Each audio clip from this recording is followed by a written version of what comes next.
Hey, it's Matt. Today I have an auction haul here for you, and as you can see, I'm in a different spot here. I got usually this is to my back. So I got my stack of Craftsman toolboxes here, and then I got this just kind of whatever cabinet here. And I've had this Kennedy box for quite some time, and I've been looking for this middle box. So that's what I got in this auction, is this middle box and this red toolbox here. So we got two auction lots here. We're going to talk about this one first. This one was about 90 bucks with all the fees, and the other one was about $28. So I have about 120 bucks into all of this stuff. So let's take a look, see if I got my money's worth. Again, I wasn't after this red toolbox. I was after that. This is just kind of a bonus, if you want to call it that. But decent shape. It's got some bird crap on it. It's got a little bit of a twist in the lid, but I think I can get that out of it. Nothing too major, but it's missing the tray.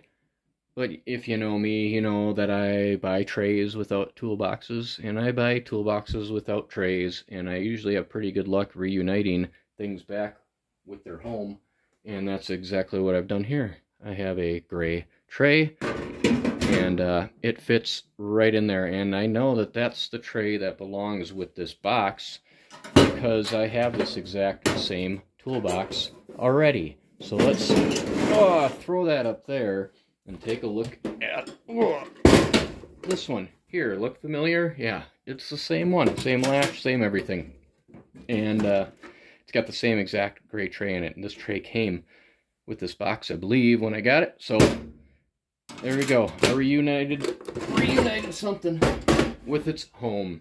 All right, let's get to this Kennedy box here. We'll get to the bottom drawer first. And again, I think this is like a MC528. I think that's what this is called.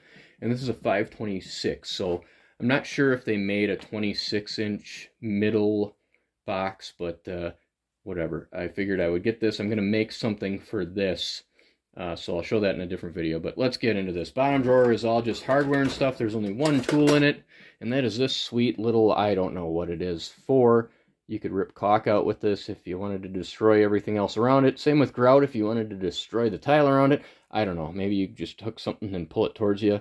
Just a little helper tool. I don't know, but it does look like some sort of scary movie, horror movie type instrument. But anyway, a bunch of hardware. There's some light bulbs in here. These kind of threw me for a loop. I don't know, you know what these are?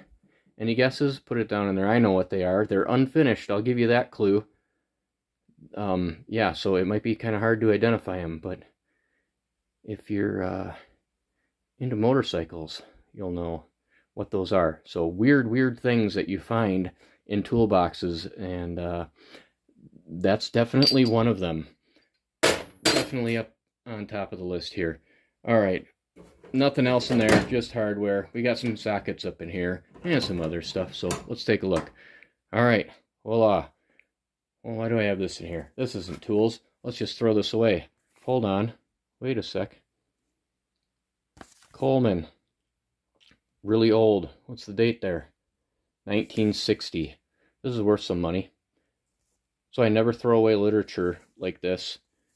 You may be after tools, but if I were to throw this away, it'd be about $5 or $10 that I'd be chucking. So always pay attention to this other stuff. I've had good luck selling stuff like this. I mean, it's an original owner's manual. If people are into lanterns, which people are, they're into their Colemans. I used to be into them. I had a couple old ones. But, you know, I can't have things that have glass in them. So, yeah, that hobby died fast. But, you know, it has instructions in there. It's the little instruction book. And it also has a parts catalog in there. Parts numbers and everything. So, yeah, always look at that stuff. This thing is in really good shape. It just has some pen on the back there. If this was all waterlogged and ripped up, I wouldn't think twice about throwing it away. Again, the condition is everything, but in really good shape. So I'm going to sell this, stick this on eBay. I bet you I'll make $5 off of it, you know. So I don't like to throw money away, so I'm not going to. I'm going to definitely hang on to that. We have some Teflon tape, some electrical tape, and some other tools here. We got ourselves a little hose nozzle, a Nelson. I like this, the patina on this thing, old brass, bronzish, whatever. nozzle, and I found a couple of these metal detecting, and they're usually destroyed. They usually got hit with the lawnmower or something. Got ourselves a Williams little T-wrench. I think it's an 11/16. Got a 967A with the W on there. So that's pretty cool. Little line level.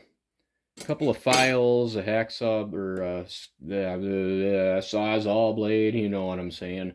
Got a little .025, little feeler gauge floating around in there, a paintbrush, some Taiwan stuff. We have some Craftsman sockets here. Almost have a full set, but they're not all the same manufacturer. We got some G's in the middle, and those are flanked by a single line V 1" and a double V 9/16. But all the middle ones are right side up G. They're not of the flank style drive, but 1/2" drive. So yeah, that's pretty cool. That's probably worth $10 or more there. And then we have some 3/8 drive sockets, kind of staggering between the, jumping around between the 6-point and the 12-point, but all 3/8 drive. And then I have a 1/4" little, I think that's a double V 5/32 6-point. So, and they're all in really nice shape, excellent shape. A couple of them are used, but not abused. Really nice finish on them. So I think all of those sockets are probably worth at least $20. So if you knock that off of the $90 for this lot, I think this box is definitely worth $70. So especially for something I'm going to keep. Another little kind of whatever, I don't know if you'd call it a gem. It'd be a gem if it worked, but it's a Vlchek 1800, and it just spins. So I'm going to have to take this thing apart. Hopefully that pawl is just gummed up and stuck in place. I could just try to spray some penetrating oil in there and see if it loosens up, but I'm just going to take it apart and redo it. See if I can get that thing going. Whatever, it might be a $5 ratchet, if that. Nothing too special. So, all right, that's what we have for that. All right, $90. Is that worth it? I think so. Let's take a look at this other lot here. We have some Snap-on stuff. And first thing in there, we have a Snap-on magnetic tray. Oh, let's get in on the part number there, KDM21X72BK. So that's pretty cool. It's got a couple little dingers in it, but it's not completely destroyed. It's completely functional still. Magnets are still in it. The bottom is still good. It doesn't look like it's, you know, been abused. So pretty cool. I might hang on to that. I don't know yet. Next thing that was in it was this. I'm definitely going to sell this. I don't really care for this toolbox side caddies. That's something that hangs onto the side of your toolbox, you know, your stack, whatever. You can put cans of spray or whatever in there. If you are so inclined, KRA19, and it's in pretty good shape. So I think I shouldn't have a problem selling that. I might be able to get $28 just for that thing. Another thing that was in there was this little magnetic Snap-on pad. I think I'm going to hang on to that. Why not? I might be able to get $10 for it maybe, but whatever. I have it. It's pretty cool. The coolest thing in this lot, though, was a gamble. But again, I don't like to take gambles with this stuff unless the price is right. I know I can probably sell all of this stuff if I had to for $28, get my money back at least.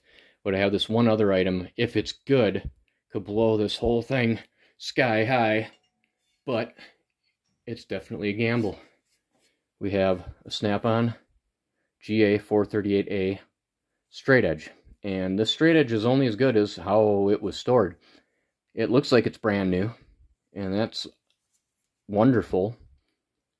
But if this was laid down in an improper way, or on something that was uneven for a long period of time, it will warp, and it will no longer be a straight edge. It will no longer be good. It will be scrap metal. So maybe if it's off a little bit, you could refinish it, but I would imagine if this is tweaked or twisted in any way, you're not going to get it back. So I'll have to take this to a machine shop and have them check it out and let me know if it is still straight. I have it hanging, so I think that's how you're supposed to store them. Hang them up. But I'll hang it up and store it properly until I can take it to a machine shop. Maybe I'll slip them a 10 or a 20 or something and say, hey, is this any good? And if they say it's good, then that's $150 straight edge brand new. So I think I could easily get $75 for it used if it's confirmed good. Again, I don't like to sell garbage to people, so I'm not just going to blindly sell that to somebody. I will spend the money making sure that it is good before I do that. But what do you think? 28 bucks for that second lot, 90 bucks for the first one. I think I did all right. I got to clean the bird crap off of that box and get some tools into there. My cup runneth over on one of my Craftsman boxes, so I think I'm going to have to move some half-inch stuff into there. But what was your favorite thing? You like? Subscribe? Have a good one.